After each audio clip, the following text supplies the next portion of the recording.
আমেরিকার নিগ্রো বাসিন্দাদের প্রসিদ্ধ নেতা ম্যালকম এক্স, যে এককালে শ্বেত কায়দের বিরুদ্ধে কৃষ্ণ কায়দের চরম সংকীর্ণতাবাদীদের নেতা ছিলেন, ইসলাম গ্রহণ করে যখন হজ করতে যান এবং দেখতে পান যে পূর্ব পশ্চিম, উত্তর দক্ষিণ চতুর্দিক থেকে বিভিন্ন গোত্রের লোক, বিভিন্ন বংশের মানুষ, বিভিন্ন দেশের লোক, বিভিন্ন ভাষায় কথা বলা লোক এসে জমায়েত হচ্ছে।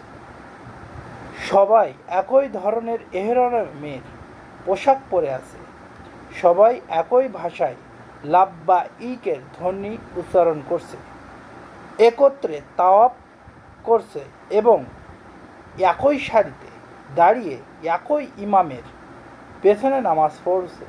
তখন তিনি চিৎকার করে বলেন যে বর্ণ এবং বংশের সমস্যার সমাধান একমাত্র এখানেই, ওখানে নেই, যা এ যাবৎ আমরা করে আসছি।